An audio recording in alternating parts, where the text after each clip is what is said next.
तर सदा सरवणकर यांचं हे वक्तव्य आहे, वादग्रस्त वक्तव्य सदा सरवणकर यांनी केलेलं आहे।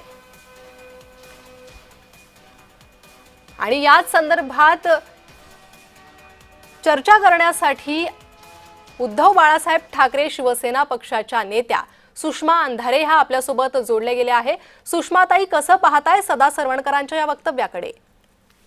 मला वाटतं सदा सरवणकरांचा आपण जाहीर सत्कार केला पाहिजे, त्यांचा फार मोठा गौरव समारंभ केला पाहिजे की किमान सरवणकर तरी खरं बोलतायत ना। म्हणजे एरवी तिजोरी जरी ठणठणाट असला आणि विरोधी पक्षाच्या आमदारांना छदामही द्यायचा नाही अशी नाकेबंदी जरी फडणवीस करत असले तरी फडणवीस त्यांना गिवअप करणारे आणि एखादा पक्ष फोडून लोकशाही धोक्यात आणून फक्त आणि फक्त देवेंद्रजींना मुख्यमंत्री करण्यासाठी जे हात सरसावले आहेत अशा हातांना 20-20 कोटी रुपये देण्याचं दातृत्व देवेंद्रजींच्या ठायी आहे हे जाहीरपणे जो माणूस सांगतोय त्याचा जाहीर सत्कार करायला पाहिजे आपण।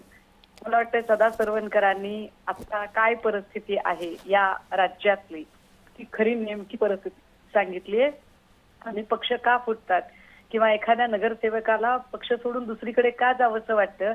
जर त्याला निधीच मिळाला नाही आणि त्याला कामच करू दिलं नाही तर पुढच्या निवडणुकीला तो सर्व्हाइव्ह कसा होणार आहे?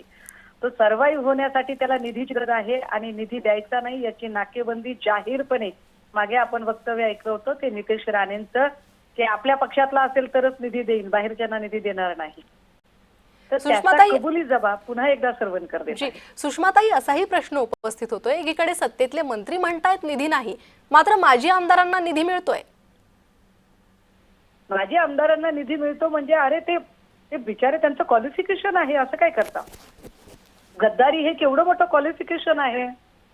ज्या पक्षाने आपल्याला घडवलं, वाढवलं, उभं केलं, ज्या पक्षाने आपली हैसियत बनवली, कधी काळी ज्यांना कोणी गल्ली बोळात ओळखत नव्हतं अशा लोकांना वर्षा सह्याद्रीवर वावरण्याची क्षमता ज्या पक्षाने तयार केली अशा पक्षाशी विश्वासघात करून फक्त आणि फक्त देवेंद्रजींना मुख्यमंत्री करण्यासाठी प्रसंगी आजन्म गद्दारीचा शिक्का लावून घेणाऱ्या माणसांचं हे त्यांचं क्वालिफिकेशन आहे।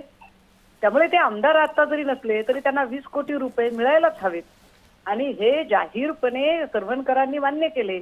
आपण सरवणकरांचा सत्कार केला पाहिजे।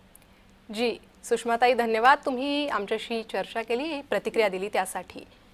तर सदा सरवणकरांचं हे वादग्रस्त वक्तव्य आहे। शिवसेना नेते सदा सरवणकर यांच्या या वक्तव्यानं आता वादाची चिन्ह निर्माण झालेली आहे।